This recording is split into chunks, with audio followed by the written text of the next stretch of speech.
Channel को like एवं subscribe करें। कार्तिक तल दो बिंदु एक चतुर्थांश में, इसको बोलते हैं प्रथम चतुर्थांश। इस वाले रेखा एक्स डैश ओ एक्स, ये होता है एक्स अक्ष। वाई ओ वाई डैश, इसे बोलते हैं वाई अक्ष। प्रथम समकोणिक प्रथम चतुर्थांश, इसे बोलते हैं प्रथम चतुर्थांश। यहाँ से यहाँ तक ये हो जाएगा द्वितीय चतुर्थांश, यहाँ से यहाँ तक, यहाँ से यहाँ तक तीसरा चतुर्थांश, और यहाँ से यहाँ तक ये होता है चतुर्थांश, चौथा चतुर्थांश। ठीक है, पहले चतुर्थांश में दोनों बिंदु प्लस प्लस के होंगे। दूसरे चतुर्थांश में पहला माइनस होगा, दूसरा बिंदु प्लस का होगा। तीसरे चतुर्थांश में दोनों माइनस माइनस के होंगे। और चौथे चतुर्थांश में पहला बिंदु प्लस का होगा, दूसरा बिंदु कैसे होगा, माइनस का होगा। ठीक है, और ये है दो बिंदुओं के बीच की दूरी कैसे ज्ञात करते हैं। माना दो बिंदु x1, y1 तथा x2, y2 है, इनके बीच की दूरी d है। तब हमारे ये सूत्र होता है d बराबर अंडर रूट में x2 माइनस x1 पूरे का whole square plus y2 minus y1 पूरे का होल स्क्वायर।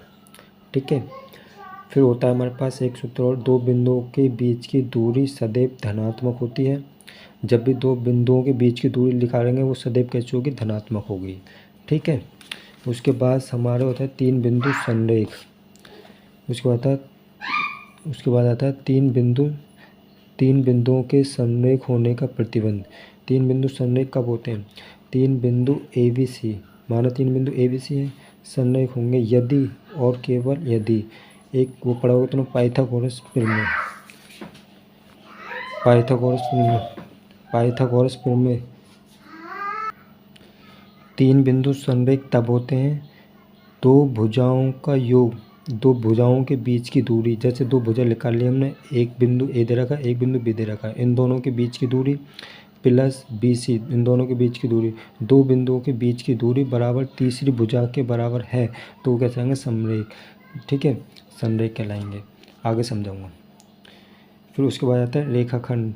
रेखाखंड को दिए हुए अनुपात में अंतर विभाजित करने वाले बिंदुओं के निर्देशांक। कोई रेखाखंड है हमारे पास, जैसे कि हमें दे रखी रेखाखंड, ये रेखाखंड दे रखी, इसका बिंदु पहला x1 और y1 दे रखे, दूसरा बिंदु दे रखा x2 और y2। कोई एक अंतर बिंदु है जो इसको रेखाखंड को दो भागों में कैसे विभाजित करता है। पहले अंतखंड काटता है M1 यहाँ से यहाँ तक, दूसरा बिंदु काटता है M2 यहाँ से यहाँ तक, अंतखंड काटता है। जो M1 जो बीच का बिंदु, मध्य बिंदु जो काटता है, उसके निर्देशांक x और y है। ठीक है, तो हमारे पास जब रेखाखंड देखो हमारे पास, जैसे कि जब हमारे पास दो बिंदु दे रखे हों x, ये जैसे a और b दो बिंदु दे रखे हैं, a बिंदु के निर्देशांक x1 और y1 है, जैसे b बिंदु दे रखा है, इसके निर्देशांक x2 और y2 है, और तथा इसके अंतखंड किस में काट रहा है, M1 व M2 अनुपात में क्या कर रहा है, अंतखंड काट रहा है। तो उसके जो मध्य बिंदु के निर्देशांक इसमें दे रखे हैं x1 और y1। जैसे कि हमें दो बिंदुओं के निर्देशांक दिए हों और उनके अंतखंड दिए हों और पूछे उसके मध्य बिंदु के निर्देशांक क्या होंगे, तो इस वाले सूत्र से निकालेंगे। मध्य बिंदु के निर्देशांक होंगे x बराबर M1, दूसरा वाला अंतखंड, तो पहले वाला अंतखंड M1 और दूसरा वाला बिंदु भुजा, ठीक है, x2।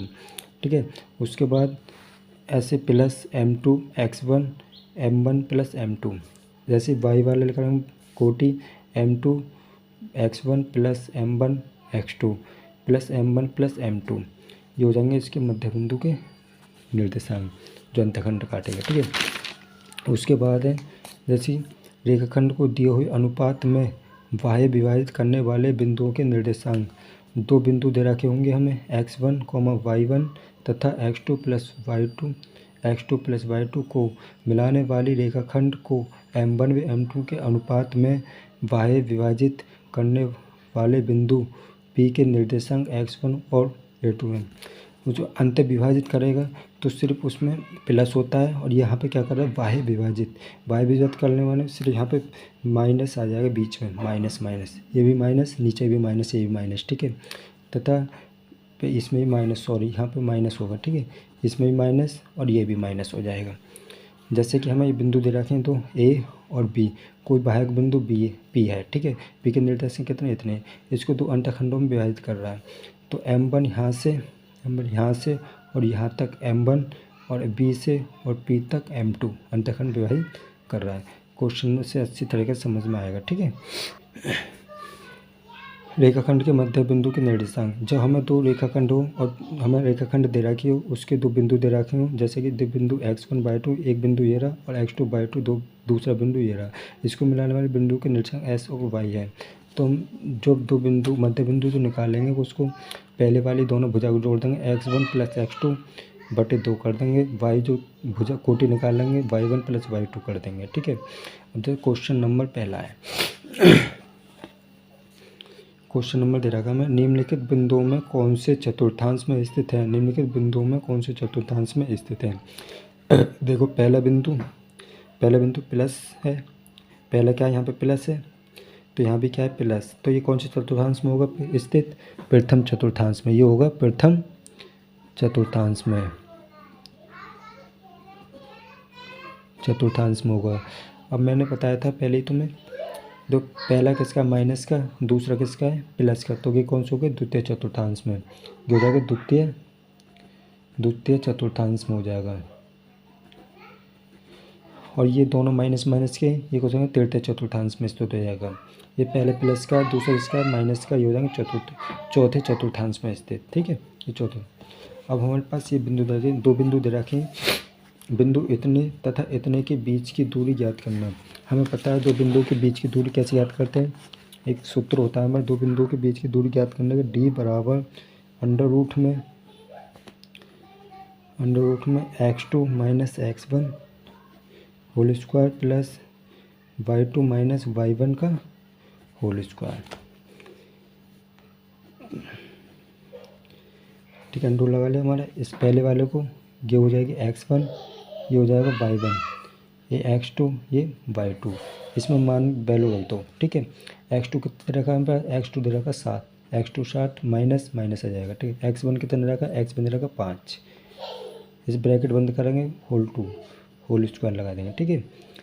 ब्रैकेट बंद करेंगे, y की वैल्यू कितनी, y2 की, y की वैल्यू दे रखी है 9, ठीक है, y1 की वैल्यू कितनी दे रखी है 2, इसे बंद कर देंगे, अंडर रूट लगा देंगे, अंडर रूट पूरे के ऊपर है, 7 में से 5 गए तो कितने बचे 2, कितने बचा 2 का वर्ग कर देंगे प्लस 9 में से 2 गए तो 7, इसके 7 का वर्ग कर देंगे, अंडर रूट 2 का वर्ग कितना होगा 4 प्लस 7 का वर्ग कितना होगा 7 49, बट इसके 49 कितने हो गए 53, 49 4 कितने हो गए 53, इसका आधा अंडर रूट 53, दो बिंदु के बीच की दूरी है अंडर रूट 53।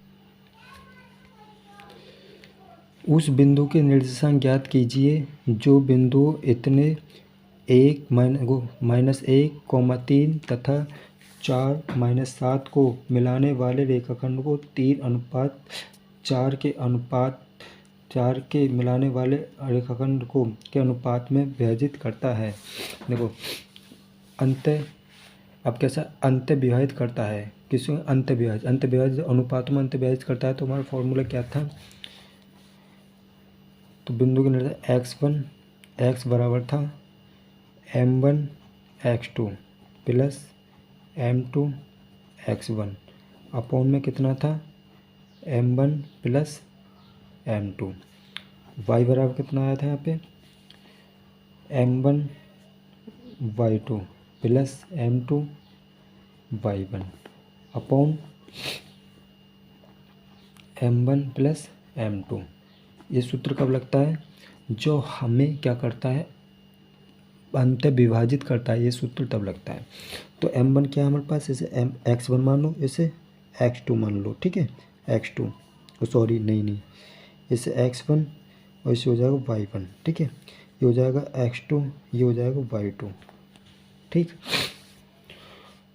और ये अनुपात, इसे पहले वाले को m1, इसे m2, दूसरे वाले को m2, तो x बराबर वैल्यू m1 की वैल्यू कितनी आ गई हमारे पास, m1 की वैल्यू 3 x2 की वैल्यू कितनी है, x2 की वैल्यू 4 प्लस m2 की वैल्यू कितनी है, m2 की वैल्यू 4, x1 की वैल्यू कितनी है माइनस के 1 अपॉन m1 कितना नीचे यहाँ की वैल्यू m1 कितना 3 प्लस m2 कितना 4, ये हो जाएगा y। m1 कितना हमारे पास 3, y2 कितना हमारे पास माइनस के 7 प्लस ये वाला प्लस यहाँ जाएगा, m2 कितना हमारे पास 4 और y1 कितना हमारे पास 3, नीचे m1 कितना हमारे पास 3 प्लस m2 कितना हमारे पास, m2 कितना 4, ठीक है। उसके बाद x बराबर कितना आएगा 4 तिया 12 माइनस, जब गुणा करेंगे तो ये माइनस हो जाएगा, 4 एकम 4 बटे 7 जुड़ जाएंगे बराबर, तो 7 ते 21 माइनस के 7 ते 21 गुणा कर देंगे प्लस 4 ते कितना हो गया 12 बटे कितना हो गया 4 3 7, x बराबर कितने बचे 8 बटे 7, y कितना आ गया हमारे पास, देखो 12 एक दाहिने यहाँ ले ली, यहाँ पे कितना 11, 11 में से 9 कितने बचे 9, 9 बटे 7, तो 9 बटे 7 बड़ी संख्या माइनस के तो माइनस के 9 बचेंगे। तो हमारे पास बिंदु क्या होता है, मध्य बिंदु जो होता है अंतखंड करता है P होता है मतलब x, y, तो हमारे पास अंतखंड जो आ जाएगा मध्य बिंदु काटने वाले इसकी वैल्यू हो देंगे P कितना, देखो बिंदु कितने आएंगे, x की वैल्यू कितने हैं 8, 7 माइनस के 9, 7, ये आ गया अंतखंड बिंदु, ठीक है। आगे बिंदु इतने तथा इतने मिलाने वाली रेखा के मध्य बिंदु के निर्देशांक ज्ञात कीजिए। जब दो बिंदु दे रखे हैं उसके मध्य बिंदु के निर्देशांक ज्ञात करते हैं तो हमारे पास सूत्र क्या होता है, x बराबर x1 प्लस x2 अपॉन 2, दूसरा होता है y1 plus y2 upon 2। x1 क्या है हमारे पास, ये रहा x1, y1, x2, y2। x1 की वैल्यू कितनी है हमारे पास, x1 की वैल्यू कितनी है 5 प्लस x2 की वैल्यू कितनी है 3, y1 की वैल्यू कितनी है 4 और y2 की value 6, 2, x is equal to 5 और 3 8, 2 नीचे लिख रहे हैं, y बराबर 6 और 4 कितने होंगे 10, 10 बटे 2, 2 से काट दो 4 बार कट जाएगा, 2 से काट दो कि 5 बार कट जाएगा। x बराबर कितना आ गया हमारे पास 4, y बराबर कितना आ गया 5। तो मध्य बिंदु के दो निर्देशांक हो जाएंगे, पहला हो जाता है एक ब्रैकेट लगता है, पहला x होता है 4 कॉमा दूसरा 5, ये आगे मध्य बिंदु के निर्देशांक, मध्य बिंदु कितना हमारे पास 5, 4।